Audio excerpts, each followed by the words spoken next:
जय श्री राम। शंभु चाप बड़ बोहित पाई, चले जाई सब संग बनाई। राम राम बाहुबल सिंधु अपारू, चाहत पारू नहीं को करहारू। ये सब शिव जी के धनुष रूपी बड़े जहाज को पाकर समाज बनाकर उस पर जा चढ़े। ये श्री रामचंद्र जी की भुजाओं के बल रूपी अपार समुद्र के पार जाना चाहते हैं, परंतु कोई केवट नहीं है। राम बिलो के लोग सब चित्र लिखे से देख, चितैसिए कृपायतन जानी विकल विशेष। श्री राम जी ने सब लोगों की ओर देखा और उन्हें चित्र में लिखे हुए से देखकर फिर कृपा धाम श्री राम जी ने सीता जी की ओर देखा और उन्हें विशेष व्याकुल जाना।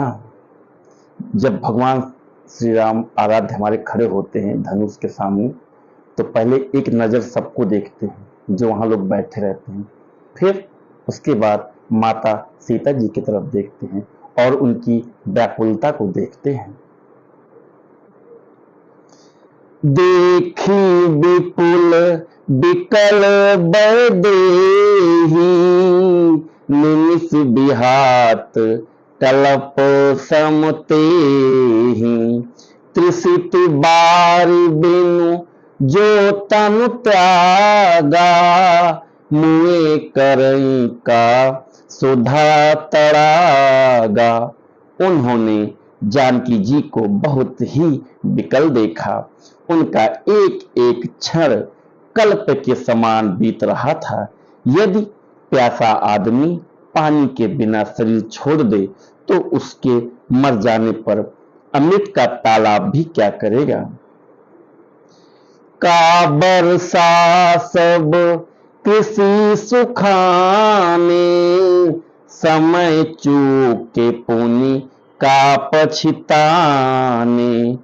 अस जिए जानी जानी की देखी, प्रभु पुल के लखी प्रीत विशेषी।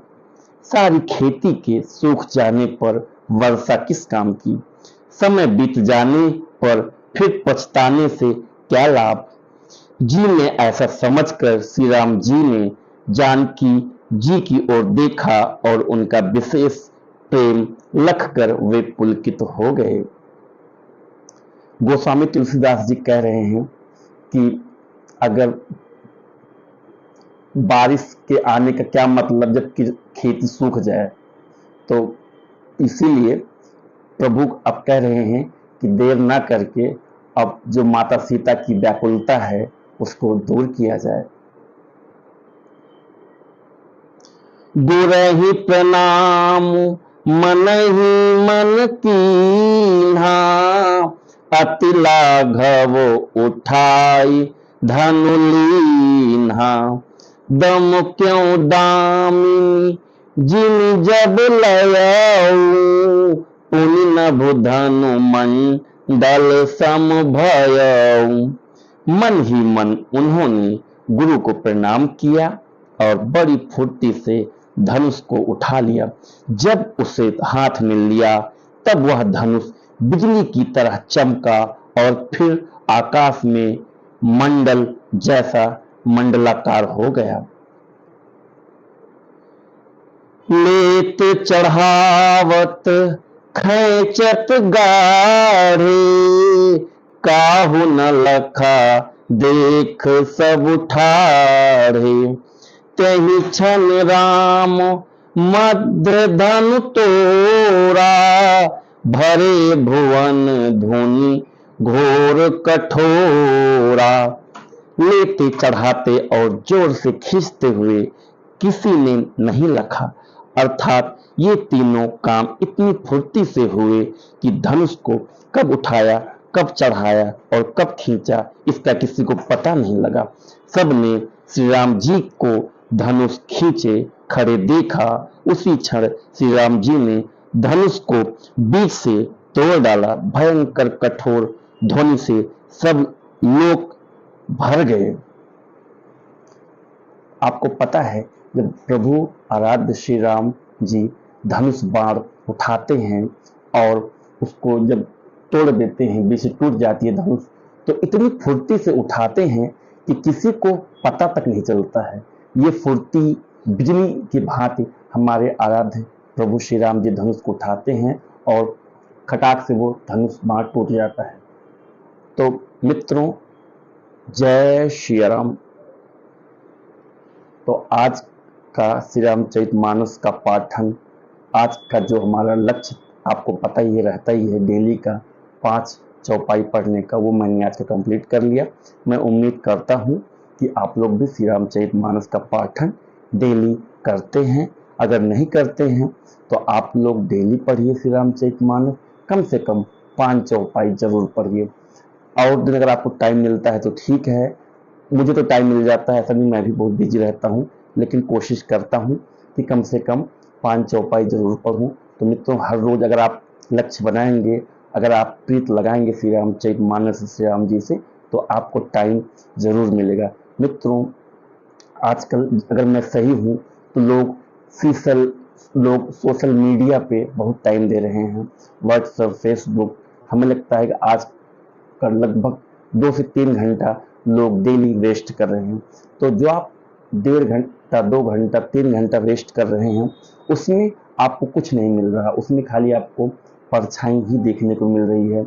उस सोशल मीडिया में अच्छी चीजें भी आ रही हैं, खराब चीजें भी आ रही हैं, बच्चे अच्छे भी हो रहे हैं, उसी से बिगड़ भी रहे हैं। तो मित्रों, 5 मिनट आप टाइम दीजिए श्री रामचरितमानस को। ये ऐसा समुद्र है, ये ऐसी ज्ञान की गंगा है।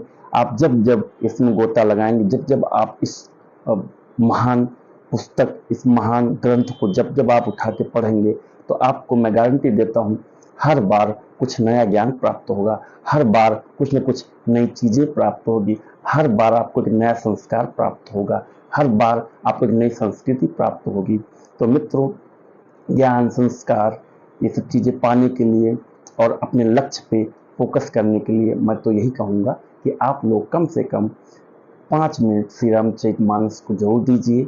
डेली कम से कम 5 चौपाई पढ़िए और ये क्रांति लाइए कि कोशिश करिए कि 2-4 लोगों को और जोड़िए। हर घर श्री रामचरितमानस पढ़ा जाए, हर घर भगवा लहराया जाए। तो मित्रों, हमारी ये कोशिश है, हमारा ये लक्ष्य है और मुझे ये दृढ़ विश्वास है कि एक दिन ऐसा आएगा कि हर घर श्री रामचरितमानस डेली पढ़ा जाएगा। ऐसा नहीं पढ़ा जाता है, लेकिन किसी का श्री रामचरितमानस साल 6 महीने एक बार होता है, तब पढ़ा जाता है। जो भी भाई श्री रामचरितमानस, हमारे श्री रामचरितमानस प्रेम जितने लोग भी हैं, श्री रामचरितमानस जो भी पढ़ते हैं, अगर पढ़ रहे हैं तो हमें कमेंट करके आप बता सकते हैं कि हाँ, मैं डेली श्री रामचरितमानस पढ़ता हूँ। जो डेली नहीं भी पढ़ते हैं वो भी कमेंट कर सकते हैं कि आपने लास्ट बार श्री रामचरितमानस कब पढ़ा था। तो मित्रों, आज का श्री रामचरितमानस का पाठन आपको कैसा लगा? अगर अच्छा लगा हुआ हो तो हमें कमेंट करके जरूर बताइए। अगर कहीं पे त्रुटि है, कहीं पे कोई कमी है, तो भी मुझे बताइएगा, मैं सुधार करने की कोशिश करूंगा। तो मित्रों, तो इसी के साथ मैं अपनी वाणी को विराम देता हूं। आज का श्री रामचरितमानस का पाठन आपको अच्छा लगा हुआ हो तो हमारे चैनल को लाइक और सब्सक्राइब करिए। क्या पता आपके इस प्रयास से 2-4 सनातन प्रेमी श्री रामचरितमानस की तरफ और मुड़े और पढ़ें। जय श्री राम।